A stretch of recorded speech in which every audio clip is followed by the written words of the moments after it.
Hello everyone, स्वागत है आप सभी का। इस वीडियो में हम हिमाचल प्रदेश की एंशियंट हिस्ट्री के बारे में पढ़ेंगे। आपको पता है हमारी हिस्ट्री तीन कैटेगरीज में होती है: ancient, medieval and modern history. Ancient से हम स्टार्ट करने वाले हैं। जो भी कैंडिडेट्स प्रेपरेशन कर रहे हैं, आपकी जो मेडिकल एग्ज़ाम है जैसे डेंटल ऑफिसर और आपका एचएमओ के लिए होम्योपैथिक मेडिकल ऑफिसर, या आप एचपी के किसी भी एग्ज़ाम के लिए प्रिपेयर कर रहे हैं, आप सभी को पता है हिस्ट्री बहुत ही स्पेशल प्लेस रखती है। हमेशा क्वेश्चन पूछे जाते हैं, कॉम्प्लिकेटेड है, बार बार आपको पढ़ना पड़ेगा, तभी आप इन चीज़ों को रिमाइंड कर सकेंगे। तो आइए हम बात करते हैं एशियन हिस्ट्री में कि क्वाइंस क्या इंपॉर्टेंस रखते हैं। पहले तो हम बात करते हैं कि हम हिस्ट्री पढ़ते क्यों हैं। हिस्ट्री से हमें ये पता चलता है जो हमारे एंसेस्टर हुए या जो लोग थे, पीपल थे उस टाइम, वो किस तरीके से अपनी लाइफ को जीते थे, उनकी किस तरीके से इकोनॉमिक लाइफ थी, किस तरीके से उनकी सोशल लाइफ थी। मतलब इस तरीके से हमें उन्हें पता लगता है कि किस तरीके से वो अपना लाइफ को जी रहे थे, किस तरीके से सब कुछ चल रहा था। अगर आपने कभी इंडस सिविलाइजेशन को पढ़ा होगा तो आप देख सकते थे वो कितनी मॉडर्न सिविलाइजेशन थी। जो चीज़ें आज भी हम अच्छे से नहीं करते हैं, वो उस वक्त भी करते थे। तो हिस्ट्री कहीं ना कहीं हमें ये बताती है, एक खुद में एक लेसन भी होता है। इसलिए तो कहते हैं कि हिस्ट्री रिपीट इटसेल्फ। तो इसीलिए हम हिस्ट्री भी पढ़ते हैं और थोड़ा एक पता जरूर चलता है कि किस तरीके से कैसा सब कुछ रहा होगा।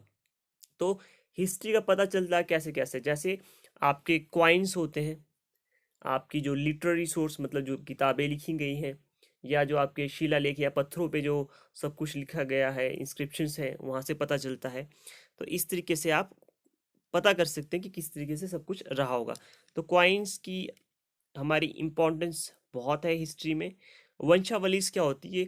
जो हमारे रूलर्स होते थे उनके बारे में लिखा जाता था, उनका टेन्योर कितने से कितने साल तक उन्होंने किसी भी जगह पर शासन किया, या उनकी क्या एक्टिविटीज़ रही, क्या उन्होंने वहाँ पर परफॉर्म किया है।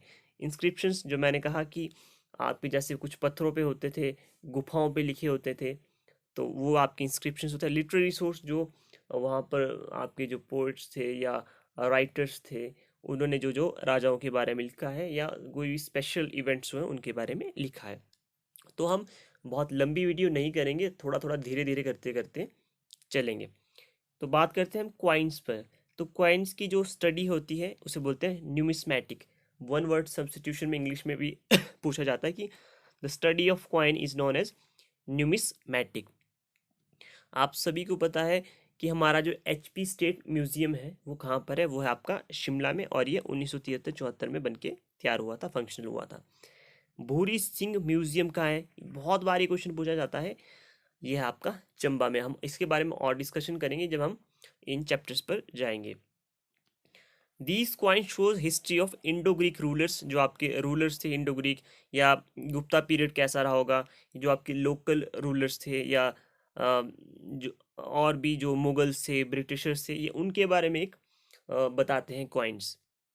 तो जनरली जो हमारे हिमाचल प्रदेश से हमें क्वाइंस मिले हैं वो आपके चार टाइप्स के बारे में बताते हैं। जैसे आपका है त्रिगर्ता, कुलूता, कुनिंदा एंड ओडम्बस। इनके बारे में हम आगे डिस्कशन करेंगे। और ये कहाँ पर है? इनकी जितने भी कॉइन्स हैं आपकी या तो एचपी स्टेट म्यूजियम शिमला में है या फिर भूरी सिंह म्यूजियम में। थोड़ा ये हुआ कि हिमाचल प्रदेश में हम पूरा हिस्ट्री के बारे में इसलिए पता नहीं कर पाए। जो हमारे कॉइन्स थे, एक तो उन्हें किसी ने भी उनकी अच्छे से रेस्टोरेशन नहीं करी, उनको प्रिजर्व नहीं करा। जो भी कॉइन्स थे जो जैसे लोकल्स के पास थे, तो उन्होंने उसे मतलब मेल्ट कर दिया, उससे मेटल को किसी और चीज़ के लिए उन्होंने यूज़ कर दिया। उन्होंने बाकी जितने मेटलर्जी उनकी जो भी चीज़ें रही होंगी उसके लिए उन्होंने यूज़ किया। और एक्सकेवेशन भी प्रॉपर वे में नहीं हुई, तो उससे भी जो हमारे कुछ सोर्सेज थे या जो चीज़ें पता चल सकती थी, जो एक हमारी हिस्ट्री पर प्रकाश डाल सकती थी, एक लाइट डाल सकती थी, वो नहीं हुआ अच्छे से काम। इसलिए जो चीज़ें हमारे पास है, हम कहीं ना कहीं उन्हीं से ही हिस्ट्री की को डिराइव करने की कोशिश कर रहे हैं, पता करने की कोशिश कर रहे हैं। बात करते हैं हम पंच मार्क कॉइन्स। आप जानते हैं कि जो हमारा एक पंच होता है, वो उससे जो कॉइन्स पर जो इम्बॉसिंग होती है या जो भी आप मार्क्स बनाते हैं, वो कहाँ से मिले हैं हमें? वो मिले हैं अर्की एंड कांगड़ा से। तो आपसे पूछ सकता है कि जो हमें पंच्ड मार्क्ड कॉइन्स है वो किस प्लेस से मिले हैं, कई बार आपको प्लेस ही दे सकता है, कई बार आपको डिस्ट्रिक्ट में देखिए बहुत जगह मिले हैं, तो इतना वो नहीं है। तो जनरली आप एक अर्की एंड कांगड़ा याद रख सकते हैं। तो जैसे हम शुरू में हम 87 कॉइन्स मिले, तो उनमें से पंच कॉइन्स में से 25 कॉइन जो थे हमारे वो भूरी सिंह म्यूजियम आपके जो है हमीरपुर सॉरी चंबा में है, वहाँ पर वो रखे गए हैं। 12 कॉइन्स हमें अर्की से मिले हैं, वो आपके स्टेट म्यूजियम शिमला में है।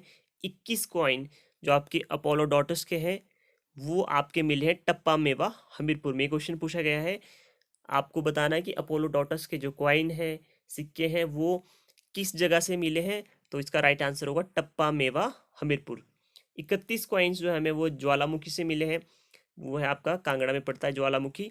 इंडो ग्रीक कॉइन्स जो है हमारे वो मिले हमें Lachhori and Sarol village of Chamba. तो ये क्वेश्चन भी बहुत इंपॉर्टेंट है, आपसे पूछा जा सकता है कि इंडो ग्रीक कॉइन्स कहाँ से मिले हमें ये आपके लछोरी एंड सरोल विलेज से मिले, और ये कहाँ पड़ता है, ये पड़ता है चंबा में। देखिए ग्रीको बैक्टीरियन जो आपके थे उनके बारे में बताता है। जो हमें फर्स्ट कॉइन के बारे में बताता है कि फर्स्ट कॉइन किसने इशू किया था, आपने याद रखना है जो कुल्लू के किंग थे, किंग विरियाश, उन्होंने ये फर्स्ट सेंचुरी एडी में जारी किया था। फिर बात करते हैं हम वंशावलिस के बारे में। तो वंशावलिस की हमने बात करी कि जो ये रूलर्स जो होते थे, हमारे राजा होते थे या रूल जो करने वाले, उनके टेन्योर के बारे में, उनकी एक्टिविटीज़ के बारे में बताता है। तो 2011 में HP language art and cultural academy, उन्होंने 600 साल पुराना मैन्युस्क्रिप्ट जो है वो स्पीति वैली में खोज निकाला था। तो ये आपसे क्वेश्चन पूछ सकते हैं कि कहाँ वो मिला था, वो आपने याद रखना है स्पीति वैली में। और ये जो मैन्युस्क्रिप्ट है ये क्या बताता है, ये बताता है जो आयुर्वेदिक सिस्टम ऑफ मेडिसिन के बारे में। और ये किस लैंग्वेज में लिखा गया है, आपने याद रखना है ये भोटी लैंग्वेज में लिखा गया है। बात करते हैं हम मैन्युस्क्रिप्ट के बारे में, एक और मिला है हमें जो गोल्डन वर्ड्स में लिखा गया है, वो कहाँ मिला है आपको, थलोग के लाहौल वैली में। तो आपने एल से याद रखना, थलोग से एल आएगा इसमें, तो एल से आपने लाहौल वैली याद रखना है। तो देखिए जो हमारे हिस्टोरियन थे, उन्होंने जो मूरक्राफ्ट थे, इन्होंने सबसे पहले काम किया था आपकी जो वंशावलिस के बारे में। हार्ट कोट जो है इन्होंने कुल्लू की वंशावलिस को इस पर काम किया था। जैसे कनिंगम थे, इन्होंने कांगड़ा, चंबा, मंडी एंड स्क्वेत के जो भी वंशावलिस थी उन पर काम किया है। फिर बात करते हैं हम इंस्क्रिप्शंस की जो हमारे लिखे गए हैं। पथियार एंड कनिहारा ये आपकी फेमस जगह है कांगड़ा में, ये आप याद रख सकते हैं। सोनपुर ये आपकी हाटकोटी शिमला में, ये केव्स हैं, इससे याद आप रख सकते हैं। बाकी सलानू मंडी में हाईएस्ट इंस्क्रिप्शन जो हमें मिले हैं वो चंबा से मिले, कितने मिले, 36। शारदा एंड टांकरी लैंग्वेज में ये लिखे गए हैं। कई बार वो लैंग्वेज को देखकर आपको फंसा सकता है कि शारदा लैंग्वेज में लिखे हैं, टांकरी में लिखे हैं, या प्राकृतिक में लिखे हैं, या खरोष्टी में लिखे हैं। तो आपको ये चीज़ें याद रखनी होगी, इसीलिए मैं थोड़ा थोड़ा करवाऊंगा ताकि आप चीज़ें रिमाइंड कर सकें। लिटरेरी सोर्स जैसे आपके पोइट्स थे, ऑथर्स थे, थोड़ा ये कॉन्ट्राडिक्टरी रहता है और थोड़ा कॉन्ट्रोवर्शियल भी रहता है। जो राजा थे वो अपने बारे में क्यों किसी से गलत लिखवाएंगे, या जो भी रूलर्स थे तो अपने बारे में थोड़ा अच्छा ही लिखवाएंगे, बट कहीं ना कहीं फिर भी ये बताते हैं कि सब कुछ कैसा रहा होगा। तो हमारे पास संस्कृत सोर्स होते हैं जैसे वेदास, पुराणास या रामायणास। तो आपको मुझे कमेंट सेक्शन में बताना है कि रामायण किसने लिखी है। बात करते हैं पाणिनि, इन्होंने लिखी है अष्टाध्यायी। बहुत बार ये क्वेश्चन पूछा जाता है, बहुत इंपॉर्टेंट है। पाणिनि की अष्टाध्यायी, ये एक आपके संस्कृत के स्कॉलर थे। और कभी पूछा जाए कि ग्रामर किसने कंपाइल किया है, किसने लिखा है, तो आपने याद रखना है पाणिनि ने। और रघुवंशम किसने लिखी है, कालिदासा ने। और राजतरंगिणी किसने लिखी है, कलहन ने। ये आपकी जो हिस्ट्री ऑफ कश्मीर के बारे में कौन बताती है, राजतरंगिणी, और किसने लिखी है, कलहन ने। ये क्वेश्चन भी बार बार पूछा गया, तो आपने ये भी याद रखना है। फिर बात करते हैं खालसा लिटरेचर, जो आपके सिख लोग हैं उनके बारे में, उनका जो लिटरेचर है वो स्पेशली मैंने इसमें देखा है जो बचित्र नाटक है, ये पूछ लिया जाता है कि इसका है गुरु गोविंद सिंह जी। बाकी तो वैसे पर्शियन सोर्सेज भी थे, बट वो थोड़ा कॉम्प्लिकेटेड है, याद करने में थोड़ा अच्छे से समझ नहीं आते हैं, तो मैंने उसके बारे में लिखा नहीं, क्योंकि आगे अब जब हम और हिस्ट्री के बारे में पढ़ेंगे तो कहीं ना कहीं उनके बीच का जिक्र होता जाएगा। फिर ट्रैवलॉग्स, मतलब जो जो भी यात्री फॉरेन से आते थे वो भी लिखते थे, जैसे ह्यूआन सांग, इन्होंने लिखा है ये आपके 630 से 644 एडी के बीच में हर्षवर्धन के टाइम पे आए थे। एच से आपने याद रखना है, ह्यूआन सांग और हर्षवर्धन, ये राजा हर्षवर्धन है, इनके टाइम पे ये भारत आए थे।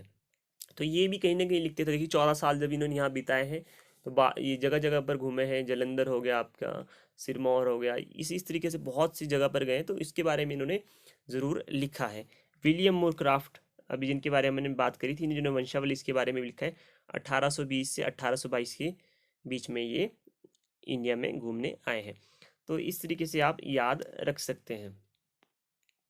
तो ये था हमारा, जो हमने हिस्ट्री के बारे में देखा कि क्या हमारे सोर्सेज रहे हैं हिस्ट्री के, और क्या उनकी इम्पोर्टेंस है, किस तरीके से उन वो हमारे हिस्ट्री पर एक एक तरीके से लाइट डालते हैं। तो ये था आपका आज का टॉपिक। नेक्स्ट में हम पढ़ेंगे कि जो हमारे ट्राइब्स थे, कि कौन सबसे पहले हिमाचल में आया, फिर उसके बाद कौन आया, कैसे कैसे उनके बीच में फाइट्स हुई, ये चीज़ें हम पढ़ेंगे। जैसे सबसे पहले आए हमारे मुंडा ट्राइब से कोल्स, फिर हमारे पास मोंगोलॉइड पीपल आए हैं, फिर हमारे पास आर्यंस आए हैं, फिर इस तरीके से हम पढ़ेंगे। तो हम नेक्स्ट वीडियो में करेंगे। अगर आपकी कोई भी फीडबैक है या आप कुछ भी पूछना चाहते हैं तो मैं आपकी पूरी हेल्प करूंगा जितना मुझे पता होगा। मिलता हूँ आपसे नेक्स्ट वीडियो में। कोई भी फीडबैक हो वो भी दे सकते हैं आप। मिलता हूँ आपसे नेक्स्ट वीडियो में। Till then have a good time, take care.